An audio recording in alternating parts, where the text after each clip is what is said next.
Bismillahirrahmanirrahim. Assalamualaikum warahmatullahi wabarakatuh. Pada pertemuan kali ini kita akan membahas mengenai farmakologi dasar ya. Di sini kita akan pelajari mengenai apa itu pendahuluannya, bagaimana pendahuluannya, kemudian definisi dari farmakologi dan farmakologi itu sendiri ya.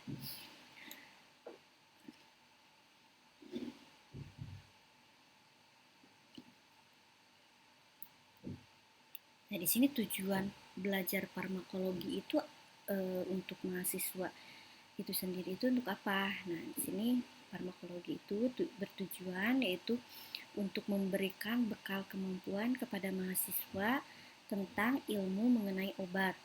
Nah, ilmu-ilmu mengenai obat itu di sini itu ilmu farmakologi khususnya ya. Itu manfaatnya untuk apa? Manfaat ilmu farmakologi itu. Nah, itu sebagai dasar pengetahuan bagi penata laksanaan terapi menggunakan obat dalam farmakoterapi ya, atau pengembangan obat baru dan pelayanan kefarmasian pada umumnya. Nah, di sini kita harus tahu apa itu obat. Mungkin semuanya sudah tahu ya, obat biasanya diminum ketika kita sakit kan. Nah, di sini tapi obat itu pada intinya itu yaitu sebuah zat kimia baik itu alami maupun sintetik selain makanan yang mempunyai pengaruh terhadap atau dapat menimbulkan efek pada organisme hidup, baik efek psikologis, fisiologis maupun biokimiawi. Jadi memiliki efek adanya perubahan ya, misalnya tadinya merasa sakit minum obat jadi tidak, merasa tadinya misalkan bengkak si bengkaknya dikasih obat, nah akhirnya bengkaknya jadi tidak bengkak lagi. Kemudian misalnya efeknya tadinya diare, minum obat diare, nah akhirnya diarenya berhenti. Nah, seperti itu. Jadi ada juga yang kalau efek fisiologis itu tadi untuk efek fisiologis ya. Kalau efek psikologis yang tadinya misalkan dalam keadaan sadar, nah ada pengaruh obat, sebagian obat yang menyebabkan orangnya nanti mengalami perubahan perilaku. Bisa misalkan jadi perilakunya jadi misalkan jadi marah-marah atau misalkan jadi tiba-tiba diam ya, seperti itu ya. Kemudian tujuan pengobatannya itu sendiri itu apa? Yang pertama itu sebagai penetapan diagnosa. Nah, bisa pencegahan atau preventif, bisa penyembuhan atau kuratif, atau bisa simptomatik, yaitu menghilangkan gejalanya. Kemudian yang kedua itu untuk pemulihan kembali atau rehabilitatif dan peningkatan kesehatan atau promotif. Kemudian juga untuk kontrasepsi. Nah, di sini sumber-sumber obat itu diperoleh dari mana? Nah, yang kalian tahu kan mungkin obat itu kan udah jadi ya, misalkan obat kita beli obat di apotek dan obatnya itu sudah dikemas sedemikian rupa dan semenarik mungkin ya, supaya si pasien itu, orang sakit itu tidak merasa ngeri ya kalau misalkan melihat obat. Ada yang udah disalut selaput bentuknya, ada yang udah misalkan udah disalut enterik ya. Nah, itu untuk menghilangkan rasa-rasanya juga ya, itu sebagian obat dibuat sediaannya seperti itu. Nah, obat-obat itu sumbernya dari mana? Yang pertama dari tumbuhan. Nah, tumbuhan yang bisa diambil itu contohnya tanaman dari quinin atau digitalis. Nah, ini salah satu obat jantung ya. Kemudian dari hewan, ini contohnya misalkan insulin. Nah, insulin itu diekstrak dari hewan, diekstrak dari suatu bagian organ tubuh hewan. Nah, itu diperoleh. Nah, sehingga nanti dibuat, diolah sedemikian rupa. Nah, ini fungsinya itu untuk menurunkan gula darah. Kemudian mineral itu contohnya kaolin atau karbon. Nah, ini kaolin atau karbon itu biasanya digunakan dalam obat diare, pada diare ya. Ini fungsinya itu untuk menyerap racun bisa ya, atau karbon juga. Kemudian mikroorganisme. Nah, untuk mikroorganisme itu sendiri, jadi obat itu ada yang bukan semuanya zat juga, ada yang misalkan berasal dari zat hidup. Contohnya itu antibiotik yaitu penisilin, eritromisin. Nah, itu obat yang kita makan itu adalah merupakan suatu mikroorganisme, namun sudah diolah sedemikian rupa nanti tidak kelihatan kan misalnya, tapi itu merupakan adalah suatu zat mikroorganisme.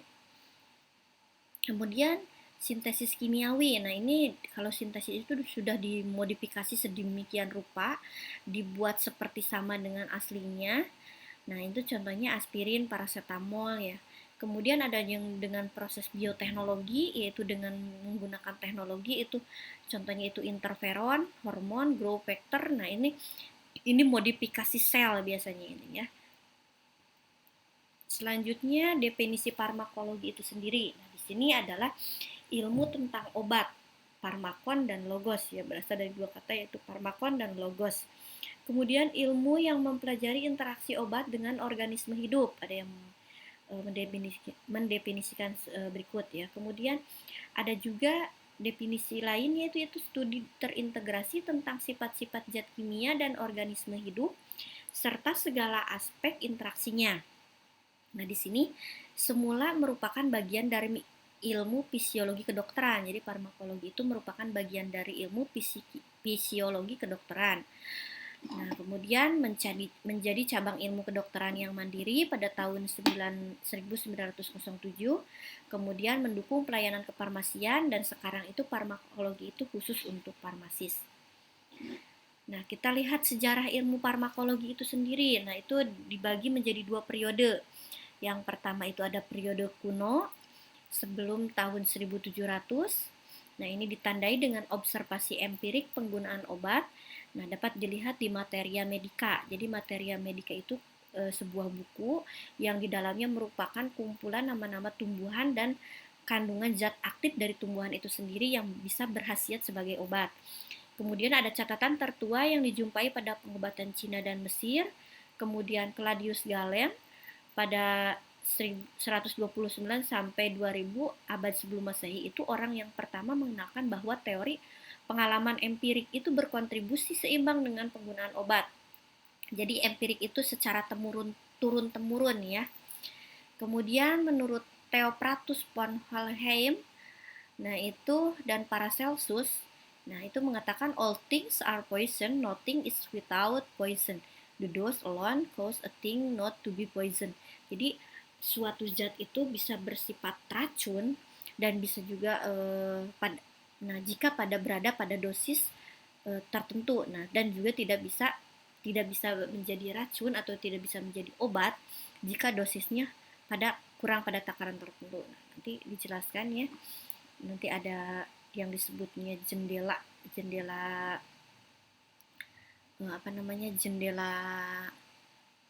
mengenai dosis obat ya. Kemudian menurut Johann Jakob Weber, nah, the first of to verify by animal experimentation assertions about pharmacological or toxicological action. Jadi aksi racun dan farmakologinya itu yang pertama itu dilakukan percobaan pada binatang. Kemudian pada periode modern pada abad 18 sampai 19 mulai dilakukan penelitian eksperimental tentang nasib obat, tempat dan cara kerja obat pada tingkat organ dan jaringan.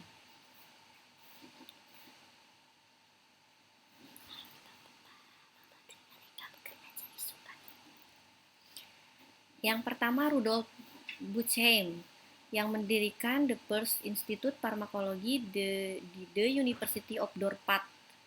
Kemudian ada Oswald Heidelberg bersama seorang internis, Bernard Naulin menerbitkan jurnal farmakologi pertama. Kemudian ada John J. Abel, the father of American Pharmacology.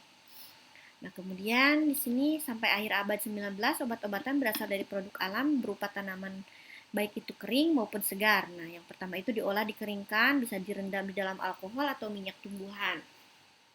Ini disebutnya bisa maserasi ya, bisa ada proses maserasi, ada juga yang dikeringkan di dalam oven ya. Ada juga bisa dijemur kalau misalkan dengan menggunakan tradisional. Nah, ini diperoleh suatu obat herbal yang kemudian disintesis obat itu dan diisolasi dari tanamannya, diambil zat aktifnya. Nah, kemudian diuji ya di baik preklinik, klinik maupun toksisitasnya. Nah, kemudian baru bisa dipasarkan. Nah, ini contohnya tanaman opium ya, berasal dari poppy tumor opium. Ini bisa diambil, ini opiumnya diambil dari sini, dari getahnya. Kemudian dipreparasi itu diambil sampel getahnya itu dimasukkan ke dalam preparat. Nah, kemudian ini bisa didapat nanti tinkturnya itu semacam minyaknya itu diperoleh nanti zatnya menghasilkan morfin, kodein, narkotin, papaperin dan lain sebagainya. Nah, di sini dari materia medika atau observasi secara empiris, nah hasilnya menghasilkan farmakologi eksperimental atau percobaan yang bisa dilakukan pada hewan, jaringan, eksplorasi fungsional. Kemudian untuk farmakologi biokimiawi yaitu pada tingkat subseluler. Nah, di sini ada farmakologi molekuler, tingkat molekuler, kemudian ada farmakologi klinik, yaitu objektif farmakoterapi rasional, dan farmakoepidemiologi, kemudian farmakologi sosial. Kalau farmakoepidemiologi itu berdasarkan angka kejadian penyakit ya. Kemudian untuk farmakologi sosial itu pada hubungannya dengan komunitas sosial. Kemudian perkembangan farmakologi di sini. Yang pertama magic herbal. Nah, ini diperoleh dua menjadi ada bahan kimia, diperoleh produk alam, struktur kimia, kimia sintetis. Nah, di dalam produk alam itu menghasilkan efek farmakologinya. Nah, ini efek komersialnya itu untuk apoteker, untuk industri farmasi dan obat sintetik. Nah, di sini untuk farmakologi itu ada patologi, ada fisiologi, ada biokimianya, proses kimianya di dalam tubuh, ada biologi molekuler. Nah, ini semua itu dipelajari dalam ilmu biomedik. Nah, ini semuanya itu beranak pada farmakologi. Selanjutnya cabang ilmu farmakologi. Nah, di sini ada banyak. Yang pertama ada farmakodinamika, kemudian ada farmakokinetika, ada farmakologi molekuler, ada farmakoterapi, ada farmakologi klinik, ada toksikologi, ada farmakoepidemiologi, ada farmakogenetik, ada farmakogenomik, ada farmakoekonomi.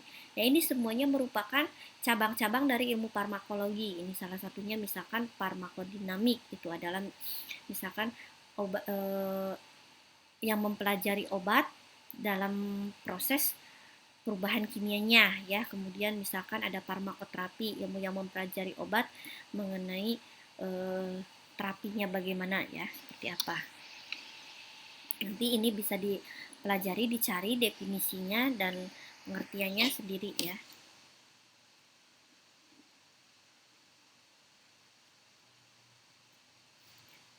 Selanjutnya peran farmakologi di bidang kefarmasian. Di bidang kefarmasian itu yaitu untuk jadi bukan hanya obat itu kita misalkan seorang farmasis itu hanya memberikan obat saja. Nah, di sini harus mengerti bagaimana cara pembuatan obatnya, harus tahu cara pengendalian mutu sediaan farmasinya, kemudian pengadaannya harus bagaimana, kemudian untuk penyimpanannya obat itu harus seperti apa, karena tidak semua obat diperlakukan sama ya. Nah, kemudian ada obat-obat tertentu yang misalkan harus disimpan pada suhu tertentu ya, atau pada cahaya berapa gitu ya, karena misalkan akan merusak zat aktifnya. Kemudian untuk distribusi obat, untuk pengolahan obatnya, pelayanan obat dengan resep dokter, pelayanan informasi obat, serta pengembangan obat dan bahan obat tradisional. Nah, di sini ada peran farmakologinya itu sebagai kontrol kualitas serta pengembangan obat praklinik maupun klinik. Kemudian sejalan dengan perkembangan pelayanan kefarmasian. Untuk perkembangan kefarmasian itu dibagi menjadi 3 periode. Yang pertama, periode penekanan pada meracik obat. Di sini sarjana farmasi ditekankan pada kemampuan meracik atau merancang bentuk sediaan formulasi. Nah, kemudian periode keduanya penekanan pada pembuatan obat dalam skala industri dan distribusi. Kemudian untuk periode ketiganya penekanan pada pengobatan yang rasional. Nah, sarjana farmasi ditekankan pada kemampuan memberi pelayanan pengobatan secara rasional. Nah, di sini farmakodinamik dan farmakokinetik itu saling berhubungan ya. Farmakodinamik, nah untuk organisme hidup pengaruhnya apa, sedangkan farmakokinetik nasib obatnya itu seperti apa di dalam tubuh. Nah, yang membedakan antara farmakodinamik di sini adalah pengaruh obat terhadap organisme, kemudian studi tentang tempat dan mekanisme kerja serta efek fisiologi dan biokimia obat pada organisme hidup. Kemudian untuk farmakokinetik, pengaruh organisme hidup terhadap obat, penanganan obat oleh organisme hidup, studi tentang absorpsi, distribusi, metabolisme, dan ekskresi atau lebih dikenal dengan ADME ya. Nah, di sini ada ADME, obat di dalam tubuh nasibnya itu ADME ya nasibnya itu. Jadi diabsorpsi dulu, diserap, kemudian distribusi, disalurkan ke semua ke semua jaringan yang ada di dalam tubuh, kemudian dimetabolisme oleh selnya, dan kemudian jika sudah tidak digunakan lagi dan tidak diperlukan, maka diekskresikan. Ini semua proses metabolismenya. Kemudian untuk farmakokinetik, nah di sini ada bioavailabilitas. Nah, bioavailabilitas itu tergantung rute pemberiannya, absorpsinya, distribusinya, baik itu difusi, kelarutan lipid, kelarutan lemak dalam tubuhnya, kemudian ionisasinya, derajat ionisasi obatnya, kemudian ikatan depot. Ikatan depot itu ikatan obatnya ya antara ligan dan reseptor ya. Kemudian ada metabolisme dan ada ekskresi, sedangkan farmakodinamika itu lebih ke aksi obat dan efeknya.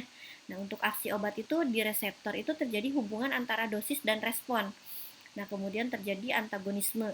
Kemudian efek obatnya ada efek nanti menghasilkan efek samping, ada indeks trappingnya, kemudian ada perubahan perilaku. Nah, di sini obat atau medicine. Jadi kenal medicine atau drugs.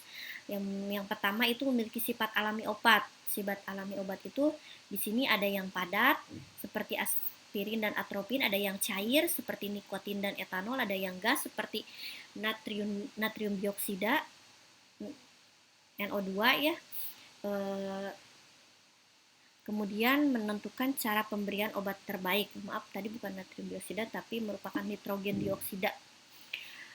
Ada yang bersifat asam lemah atau asam basa. Nah, di sini akan mempengaruhi nasib obat dalam tubuh karena perbedaan pH di berbagai kompartemen tubuh ada yang mempengaruhi derajat ionisasinya. Jadi obat misalkan diharapkan misalkan untuk hancur di dalam lambung. Nah, ini harus sesuai pH-nya, berarti harus hancur di dalam lambung sesuai pH di tubuhnya.